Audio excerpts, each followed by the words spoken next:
titans of the LPL going head to head in what I hope to be a truly cataclysmic battle between the two. And right off the bat, we see EDG with some aggressive invades, looking quite a bit more aggressive. However, looking at the team compositions that we didn't get to go into in Picks and Bans, as Picks and Bans was a little bit skipped in this video that I am showing you. FPX going for a much greedier scaling build up against EDG, with them outscaling EDG in pretty much every single lane. EDG in fact opting for the earlier two mid game power spikes in order to get the game rolling, in order to end the game out relatively early. FPX, if the game goes beyond perhaps the 30-minute mark with them getting decent farm and being able to not lose too much to EDG, look to be in a very good spot, as JJ and Tian both ward Red Side Raptors at the exact same time and then go across opposite sides of the map to begin their farming, as Doing B and Scout tapping each other, little shaking of the hands in the middle lane as both prepare each other for the onslaught that hopes to be a pretty long game if you are FPX. Doing B getting slightly out harassed there, however walking into range for Scout. So far, both carries Q for Q in lane. On the top side, there really isn't much to say. Nuguri is just trying to survive as long as he can, and Flandre is just trying to keep up the priority in the lane. In fact, in the mid lane as well, Scout EDG look to have priority in the top side of the map, which means that we can hope to see JJ here jumping into the top side sometime between now and maybe the 7-minute mark, in order to steal away what camps he can from Tian. Tian, of course, on the Hecarim, looking to farm out as long as he can, looking to just make sure that his lanes do not get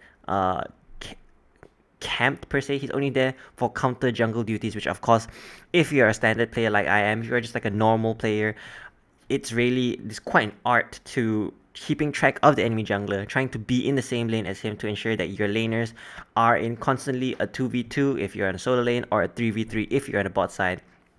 Meanwhile, mid lane, just trading going on as Tian breaking out of what I'm saying, pops his ghost, prepares his E, runs straight into Scout. Scout tanking the hit, still has flash, holding on to it, using over the wall and escaping with just a sliver of HP. Tian forcing out the flash in a proactive play after clearing out his bottom side jungle. JJ just finishing up his blue buff right about now, and Flandre having pushed in the top lane, now looking to ward the Krug camp. I thought he was going to start warding the red buff camp, as JJ now walking into the river. Scuttle Crab spawning in about 2 seconds now, and Tian, a bunch of pings going out in the FPX top side for FPX. Tian now not starting up his red, I think, in a very cautious manner. In fact, I think he's waiting patiently to see what goes on, as a careful ping goes out onto Scuttle Crab, which has already been taken by JJ, running into his own jungle to finish off his Grump camp. Doing B playing quite aggressively here and somehow getting the early push.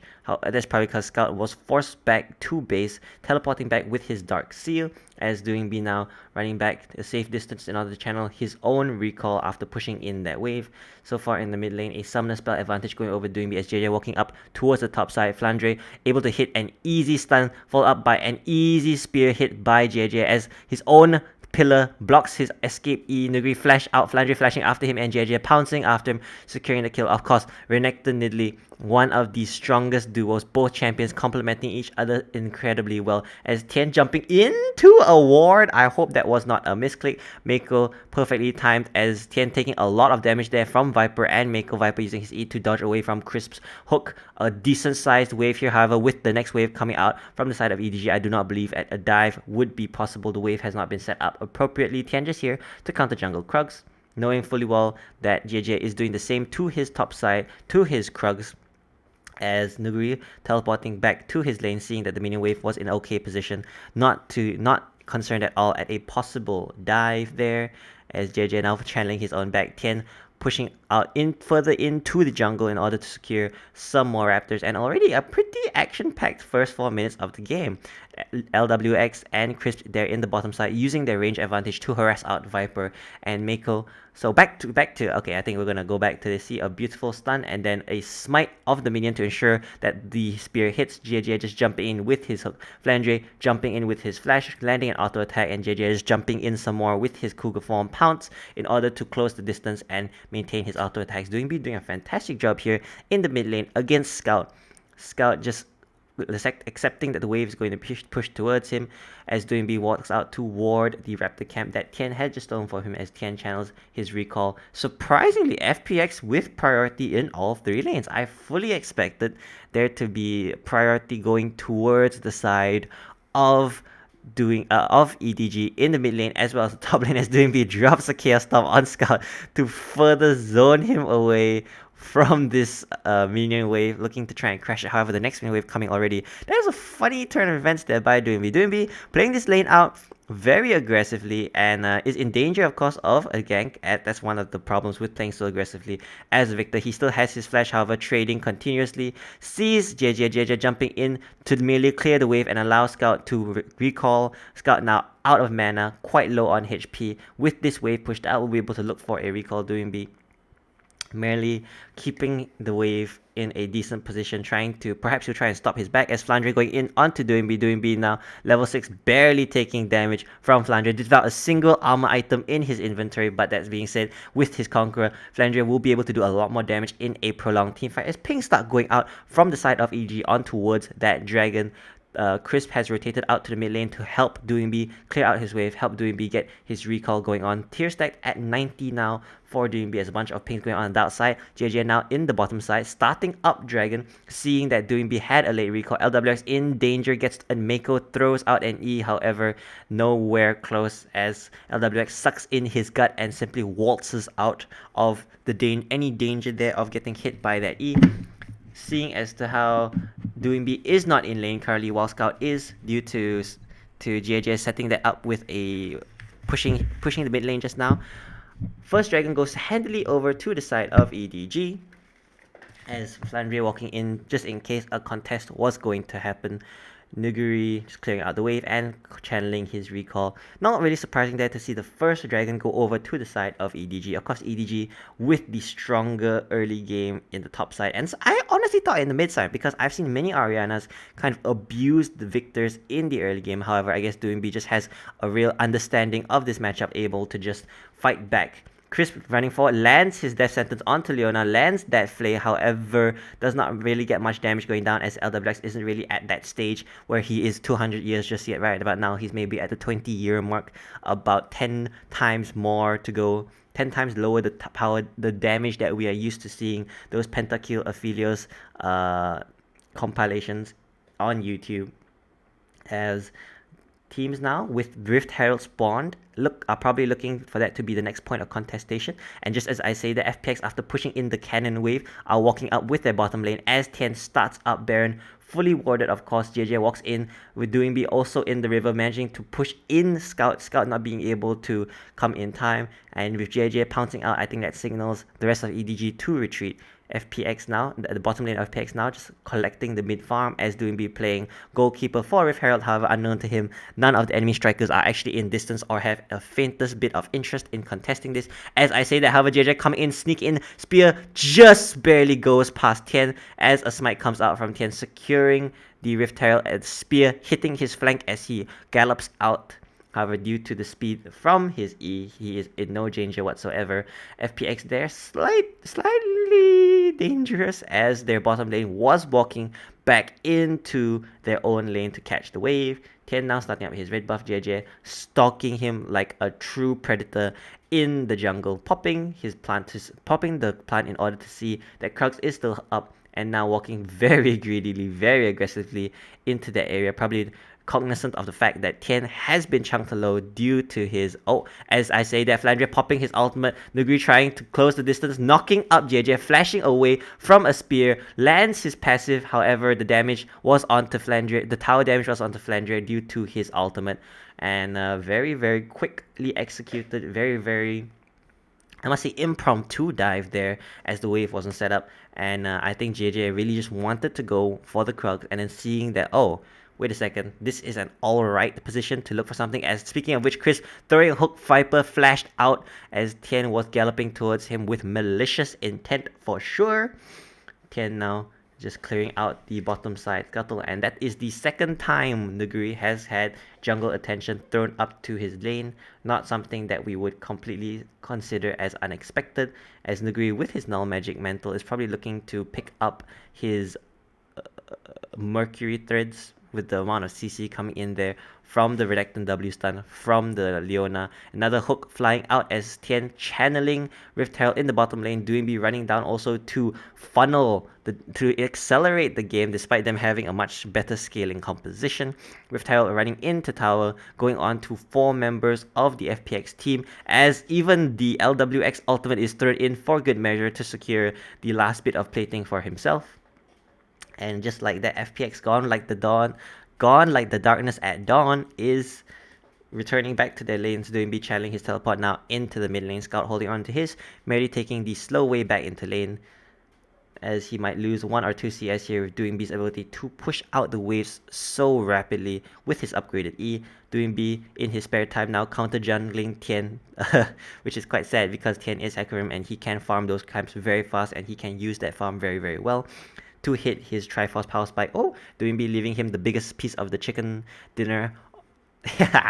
Biggest piece of chicken for dinner.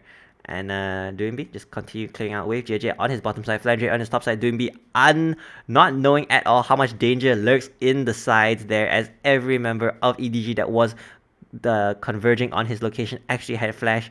And if Renekton got onto him, he was 100% dead. Even though he has a flash of his own, he would never be able to use it. He would be dropped where he stands. Nuguri picking up a tower plate and a half, almost 2 tower plates. Actually, I think it will be 2 tower plates there for himself, with Flandre looking to make a play down in mid lane.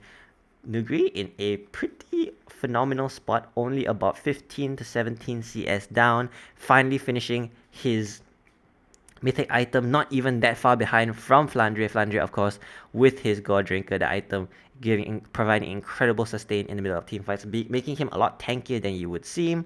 As Tian now, with the help of FPX's bottom side, start up the dragon. However, Scout with priority runs into a death sentence. Immediately teleport is channeled from Flandre. Flandre is being collapsed now upon by all 5 members of his team. LWS running straight into Flandre. Flandre trying to land a stun, finally gets CC'd and exhausted and manages to get a stun, forcing his flash out, but the dragon is leashed beautifully for the side of EDG. As Flandre actually managing to tank up a lot of damage, CC'd for quite a while by the Thresh and by the Victor, finally being able to get his stun off and then being forced to flash over the wall as second dragon goes over to the side of EDG. EDG now in a very comfortable position as well because they're being able to snowball those dragons. I think FPX would have liked a lot for them to be able to secure that dragon.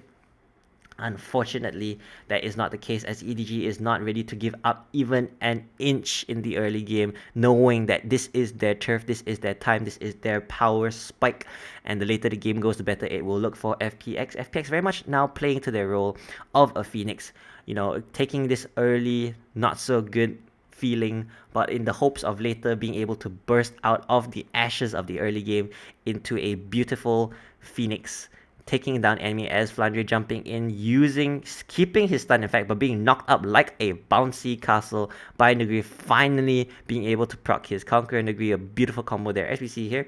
A teleport coming in, doesn't even manage to land his stun, gets knocked about, stunned by pretty much every CC that was there, and then forced to flash over the wall, and despite of that, nearly taking out LWX, and the whole of EDG being able to run in and take this dragon because Flandre managed to pull the entirety of FPX towards him and somehow take 5 people worth of damage with just a God Drinker in order to survive. I'm not saying anything, but the item is pretty busted. And now, as we approach the 15-minute mark, Rift Herald is the next objective that is going to be spawning on the map, and it will be spawning within the next minute or so.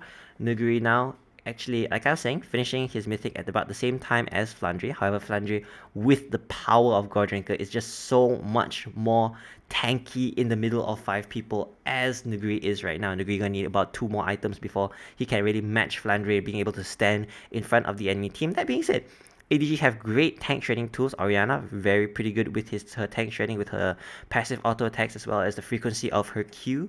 While, of course, Viper with her passive is also... Viper on Kai'Sa with his passive is also incredible at being able to shred tanks. On the other side, of course, the damage output of a late game Aphelios as well as a late game Victor cannot be understated. So Flandre is going to be pretty tanky, he's going to be pretty strong up to the mid game, but later on in the game he cannot hope to stand too long in front of the Aphelios as a spear checks Tian while he face checks the bush. and another spear ringing out onto Crisp, who pops a biscuit and gets a fair chunk of health back. Crisp's health pool is not particularly strong, as a little scuffle going on between the top laners there. Flandre wanting to push his advantage, knowing he has superior sustain with his Conqueror, with his Q, and with his Gore Drinker. And pretty much everything now is going over to the side of EDG, managing to accumulate in a 2.3k gold lead there, as we see Flandre is doing better in terms of XP, while Tien is managing to... Oh, actually, Tien is being far out farmed there by JJ. Tien is just being left in the dust. In every single lane, actually, EDG is doing a better job in terms of experience. And if FPX doesn't find a way to stem the bleeding soon, they could be in a significant bit of trouble, as EDG will run away with this game. Make no mistake. Second Rift Herald going over without contest to the side of EDG. Probably like to see them run this one down the middle lane in order to chunk out that tower. Playthings have been gone for the past 2 minutes, but the first tower will go over to the side of FPX. A nice little win there for them, getting some much needed gold into the pouches, and wallets of their AD carry, who's going to of course be one of their super late game threats. Love seeing those chakrams jumping in. Jie stealing the Krugs away for what seems like the 4th, 5th, or maybe even the infinite time, as one of the reasons he's ahead in gold is because of course of those 2 top lane kills, as well as the fact that he has just non-stop been ravaging Tien's Krugs. Tien hasn't been able to perhaps get a single Krug from his own side of the jungle. Flandre using his Q as well as his God Drinker to clear out the waves, but Nuguri showing him an even better spell, just standing in the wave and scorching it, barbecuing to death. Scout being able to keep up pretty well, in fact getting a slight bit of an advantage over Doingby, who opted to go for the Liandry's rather than the Ludens, looking to try and have more consistent damage with his abilities in between his very long cooldowns, because for those who don't know, Victor's cooldowns are pretty long. That's why in the early game I didn't really expect to see him have such an advantage over Scout, but beautiful job there as a hook coming out into JJ into a Aphelios ultimate. However, Aphelios with his current guns doesn't really do much damage, and JJ pretty much throwing all the damage he took right back at the LWX with that beautiful spear. So far, JJ has been a complete sniper with this, and of course with his healing will be able to sustain himself up. The next dragon has spawned. Doomby is starting out with Tien. Chris and Nuguri now making their way up into the river, but LWX in a very dangerous location, as Mako could have very much flashed on him right there.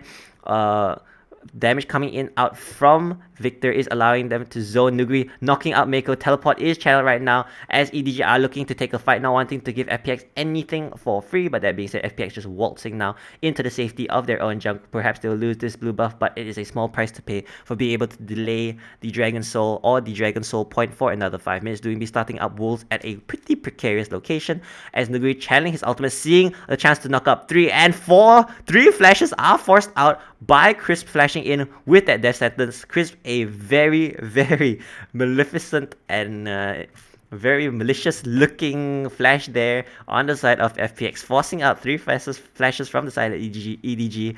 I don't often say flash for flash may be very worth, but that was a 100% a very worth flash, because it was technically just a support flash, and from that he got I think he got the jungler, the mid lane, and the support splash. That was a beautiful facade. It wasn't even a facade. He did do it with malicious intent. However, I think getting 3 flashes out of there is by far and beyond not the worst thing that could have happened. LWX now with his rooting gun as well as his flamethrower. However, without the items, is not so scary with that flamethrower. Give it 2 more items and that flamethrower will perhaps be one of the scariest guns that we see any Aphelios wield. Whew. And honestly, while it wasn't particularly... So far, the game hasn't been one-sided. It hasn't been one team just destroying, decimating, and tearing the other team apart in draconian fashion.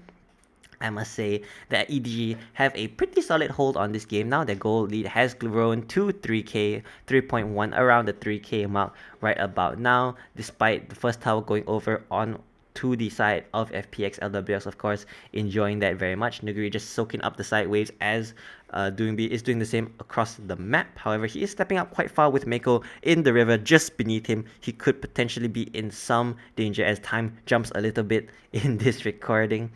And not quite sure where LWX is. I think he's in the mid lane there under the protection and custody of Crisp, who is just trying to keep his AD carry alive until they get to that point in time where FPX can take over the game with their damage, which LWX, sorry, can take over the game with his sheer damage output. Looking now at the items, nothing particularly surprising coming out from either team. Both the mid laners going up for the Archangel second item, as a familiar scene indeed, as Nuguri is looking to be threatened by a gank by JJ. However, the damage coming in from the side of Flandre. Flandre is pretty sustainable and can stay alive quite long in a fight amongst many people. However, he is not really doing damage, starting to do a lot less damage at least over onto Nuguri, who is, I think he's finishing a Frozen Heart. I haven't seen the item in a solid moment. Of course, the Warden's Mail itself is an incredible item if you are against as much AD as Nuguri is now. Warden's Mail giving you 40% less damage per auto attack is an incredible item if you're against a full AD team. I fully suggest you even get a Warden's Mail. You don't even need to finish it, honestly. Just get a Warden's Mail and sit on that item for a little bit, and it is tons of value. And as I say that, Frozen Heart is finished over there by the side of Nuguri. Second items being completed for the mid laner as well, doing B, opting in fact to go for the Banshee's Veil over the Seraph's Embrace.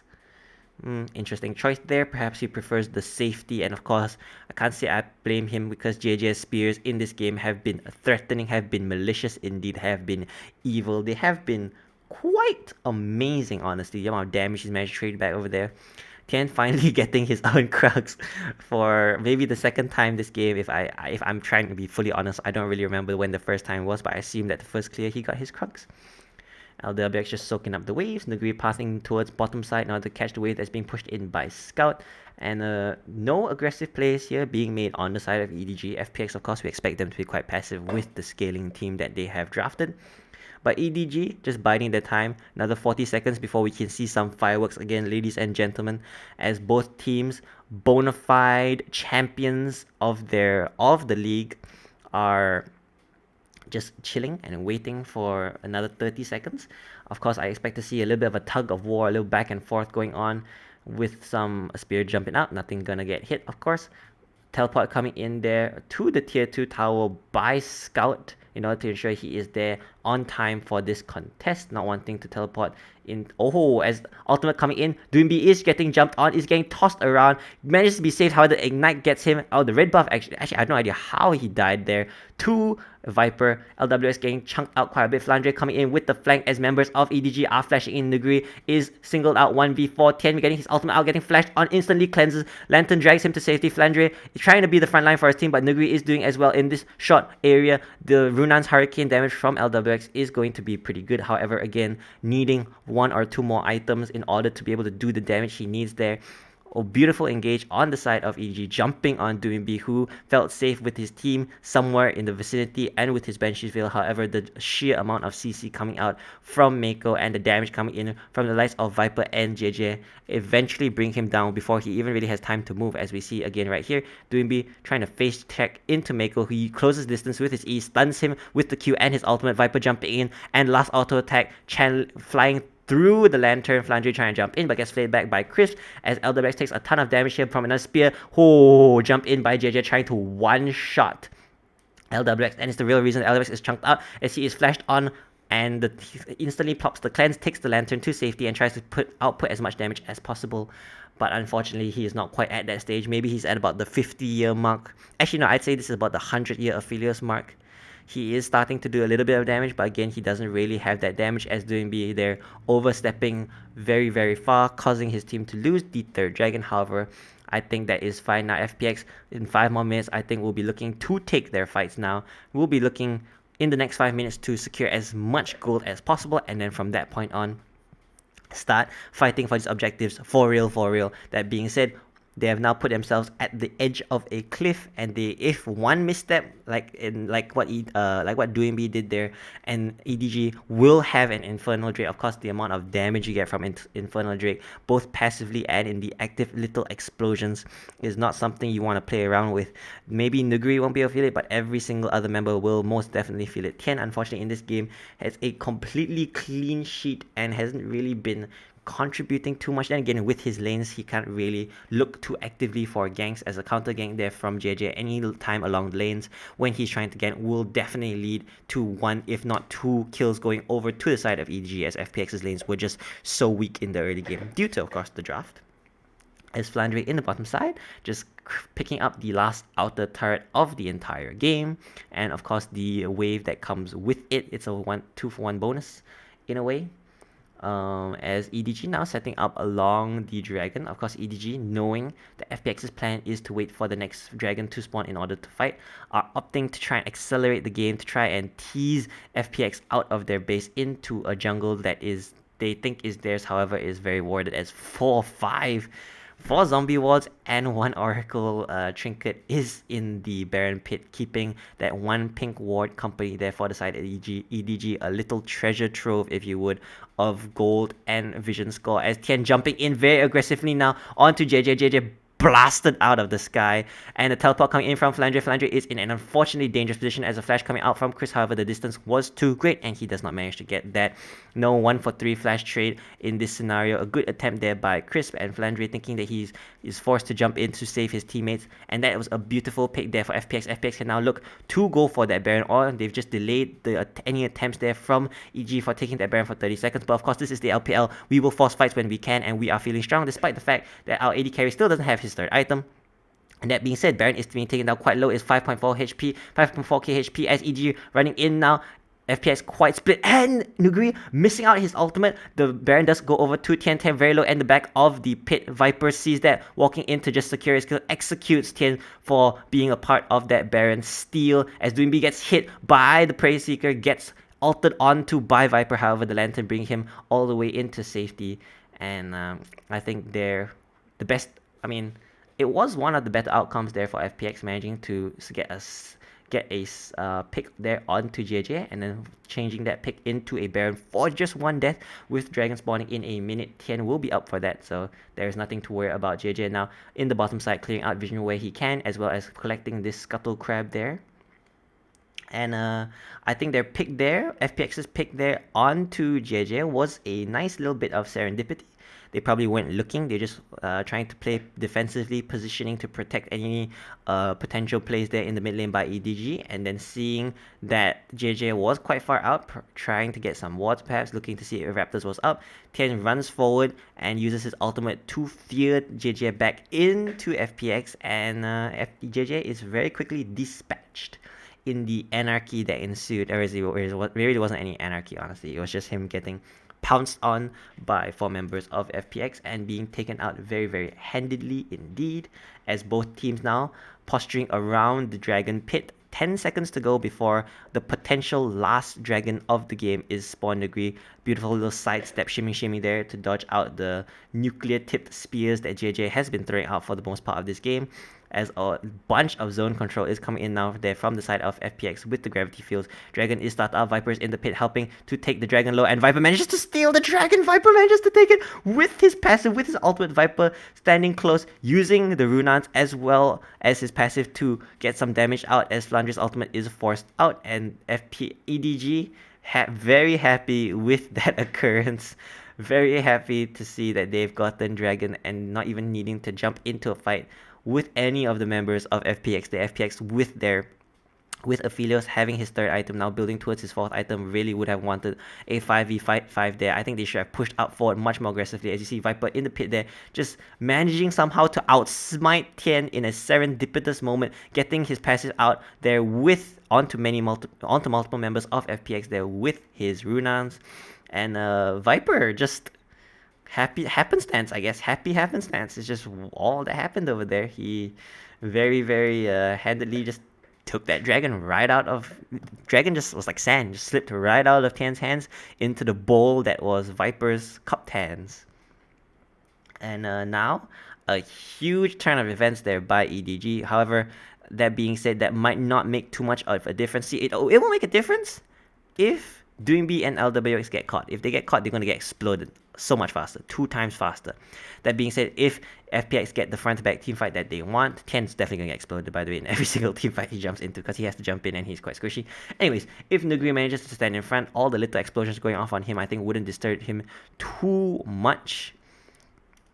But now the game has become so that Tien is in real danger of just getting constantly exploded, not being able to play the game as he jumps in very aggressively trying to catch out JJ. The fear gets onto him, but Mako CC locks him to death as Viper's damage just comes flying in. LWX in danger of getting hit by another nuclear-tipped spear.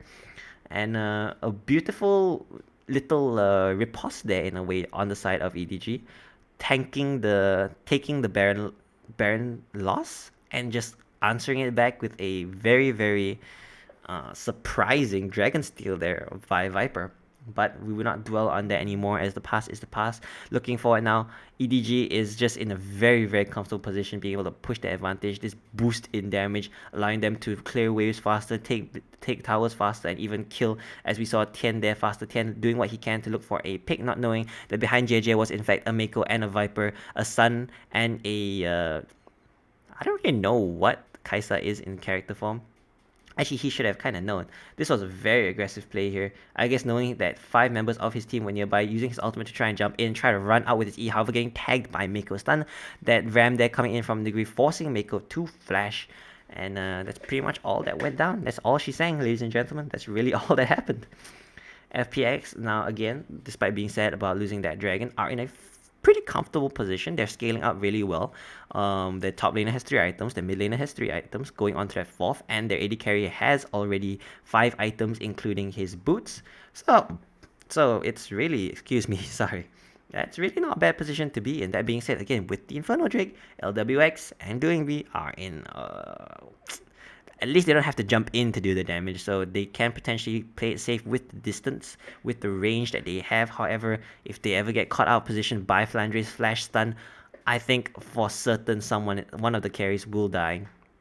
That being said, Tien clearing out his Krugs, trying his best to get as much gold as he can. As you can see, the difference between the levels as well as the gold between both the junglers is quite significant, as Nuguri caught face checking, Mako caught by a death sentence and flayed back into his team. LWX shredding him without a second start. Scout forced to flash there, caught in the Raptor's pit as a Prey Seeker jumping in, hitting LWX. Viper with his ultimate available will not look to suicide, just quite so.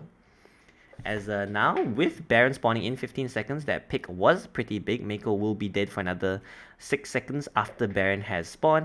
FPX then Nuguri is very tanky, as you see, face checking into pretty much 3 or 4 members of EDG and being able to walk out, only losing about a quarter of his health as he's slowly regenerating now. The damage from Tien Crisp 10 LWX as Flandre jumping over the wall, landing his stun onto Doing B. However, Doing B's Banshees tanks the hit. Flandre thrown into the rest of his team. LWX positioning very aggressively. Nuguri, the only one in the pit. Viper jump in forward very aggressively, using his Zonias in order to assassinate LWX. A beautiful ultimate coming in there.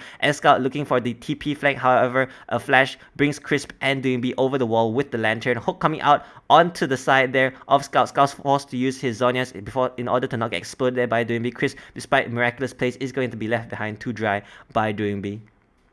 And Viper there, a beautiful ultimate in, using his stopwatch at the opportune time in order to keep himself alive, sniping out LWX there, who was positioned a little bit too aggressively. Flandre flashing in to try and stun Doing B. However, the Banshees, well being there, managed to save him this time.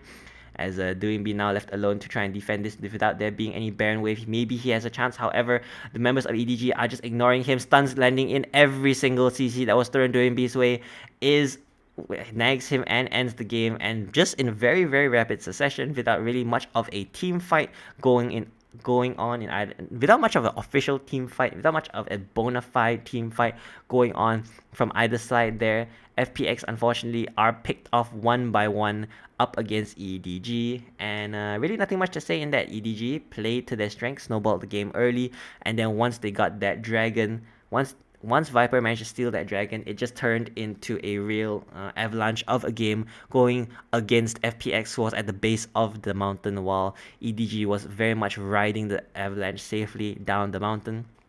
Well, ladies and gentlemen, there really isn't much else to say. Thank you so much for watching, and I'm Can't wait to catch you in game 2 of FPX versus EDG. Despite it being not many team fights, I think it was still a very entertaining game. A little bit of action going on, spread out throughout the entirety of the game. And hopefully game 2 will be just the same with some major big team fights. I love to see the utter anarchy and chaos that goes into it. And with that, ladies and gentlemen, I will see you in our next commentary. See ya!